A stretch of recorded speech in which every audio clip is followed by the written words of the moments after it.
Hello, everyone. How are you doing? So, today I want to talk about something that many of us in the Middle East are experiencing right now that is really hard to describe. I see it in people's eyes, I feel it, and I hear it in conversations. People saying, it is very difficult for us to have a good night's sleep. I'm feeling very anxious. It is so very stressful. I'm worried about what would happen next. And these emotions are normal.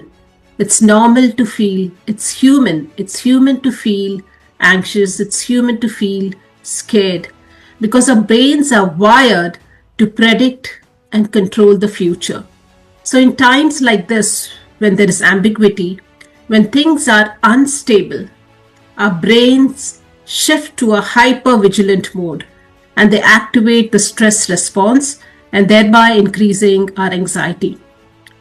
So minds in these uncertain times, or when things are unstable, tries to regain control by imagining every possible scenario and mostly the worst case scenarios as a threat response. And that is the reason why it increases our anxiety.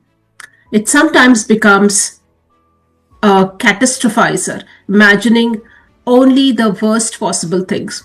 It sometimes becomes an overgeneralizer, imagining or believing that only worse things can happen or only bad things can happen.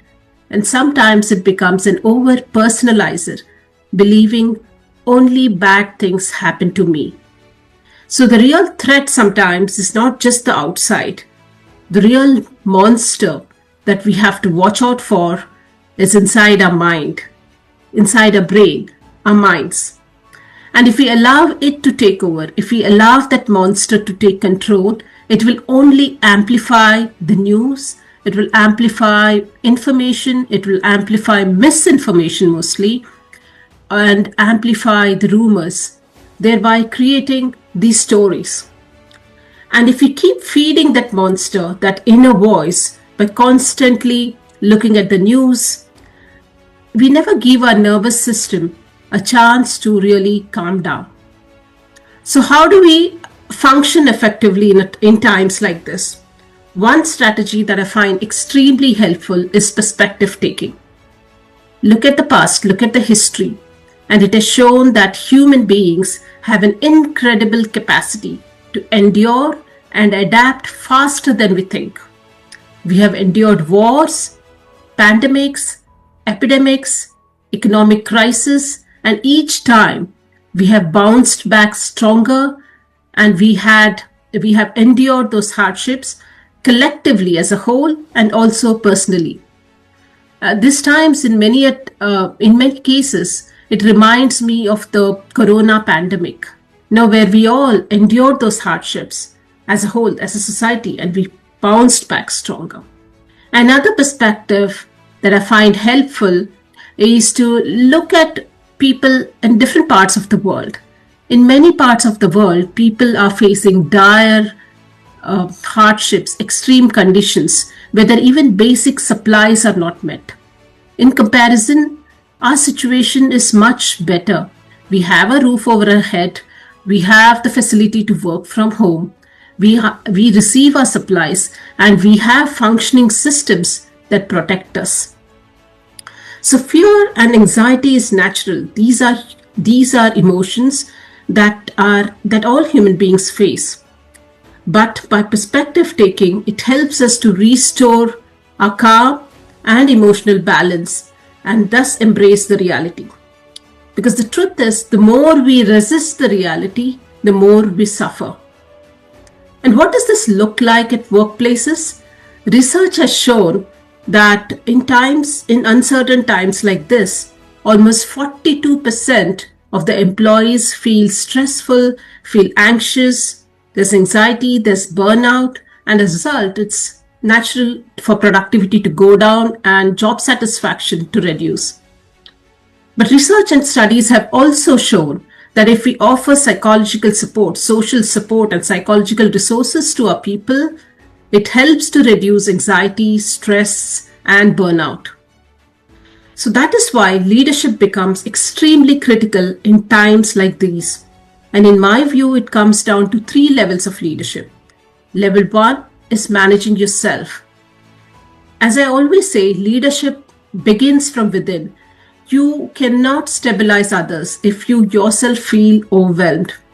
And some of the practical strategies that I find helpful are, first is to limit or restrict the constant exposure to media and news.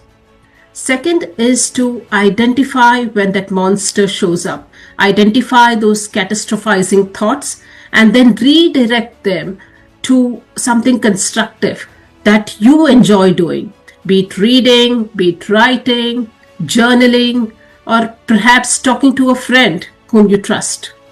Because neuroscience shows that our thoughts shape our emotions and our emotions shape our actions. Another tactic that I find helpful is to focus our attention to what is actually working.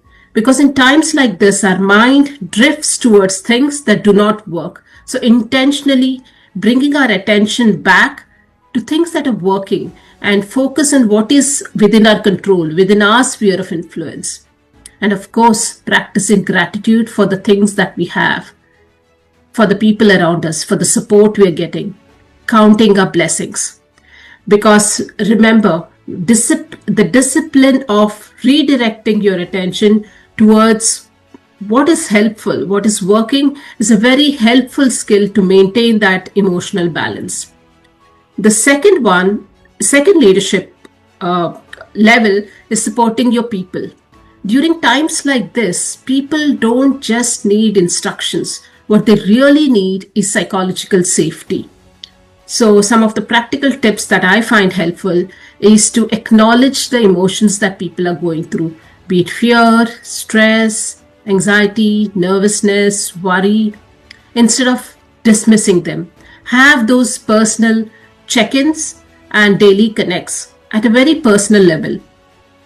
And the third thing is transparent and frequent communication. Communication about what do we know, what we don't know, or perhaps what we want to do next, and help in rebuilding that optimism, the trust, and help them focus on hope over hopelessness, calm over panic, and help them focus on doing some meaningful work that will help them connect to their purpose.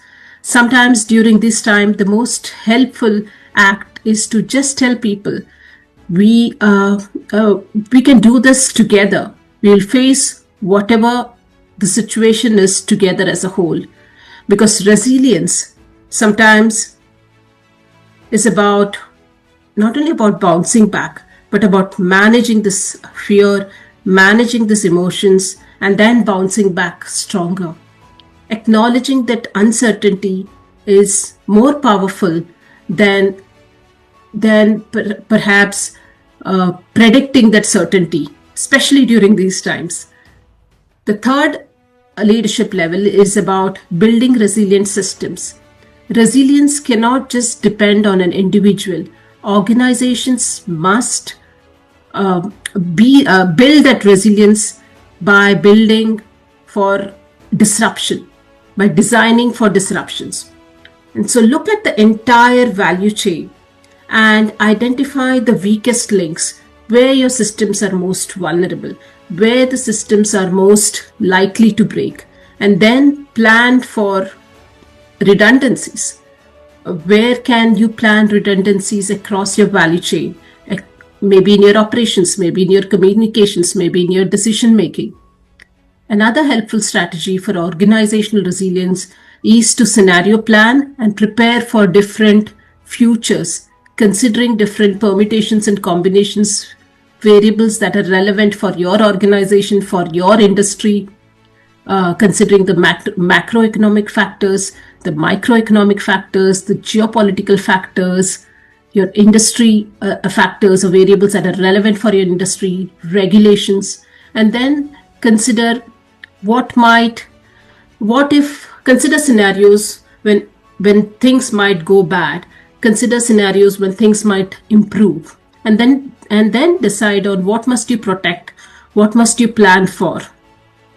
Think of probably plan for different flexible work structures, or probably distributed decision making. Where can you build resilience in your systems? Because resilience in an organization means not depending upon a single point of failure, but building for that disruption. And here I also want to share a story of resilience, of a true story of Mr. Shackleton, who set out for Antarctica. He was a British explorer, Ernest Shackleton. In 1914, this British explorer set out to Antarctica with his ship, the Endurance. But unfortunately, the ship got trapped by ice.